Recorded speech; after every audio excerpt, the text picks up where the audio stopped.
Before I share this story, hit subscribe, because if you stay until the end, you'll see how a single choice flipped my family's entire world upside down. I didn't react when she said it. Her glass clinked against the table, wine spilling across the cloth.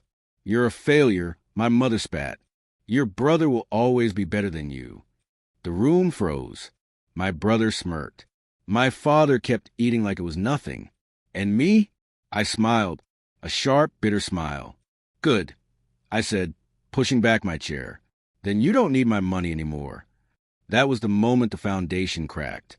The moment they lost control, though they didn't know it yet. See, for years I had been their lifeline. I paid the bills when my father's business collapsed. I covered my brother's debts when he gambled away his savings. Even my mother's medical bills, quietly without complaint. Every time they fell, I picked them up, and they called it love. But the truth? It was dependency. The favoritism had been obvious for years. My brother's lies were brushed aside, his failures excused as stress. When I bought my first car, they called me arrogant.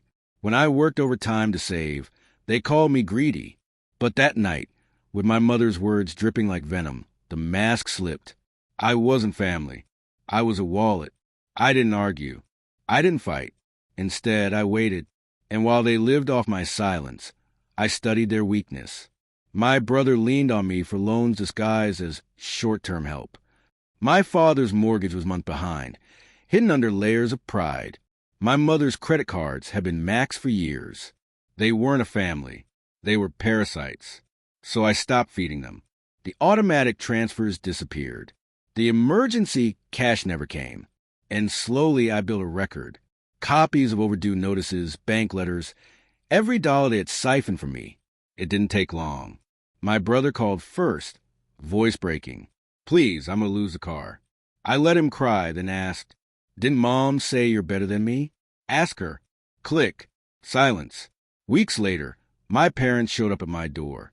The arrogance was gone. "The bank is threatening foreclosure," my father admitted. "We just need a little help like before." My mother begged.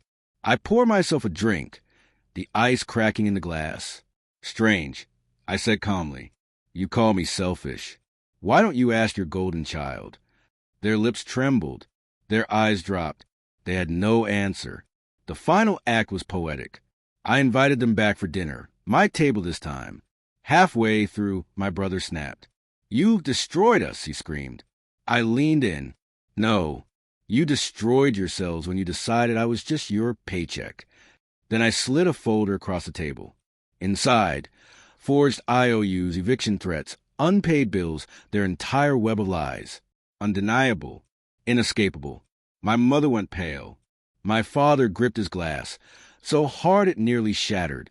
My brother muttered something about family loyalty. I smiled. Exactly. Loyalty. Too bad you never had any. That night, I didn't yell.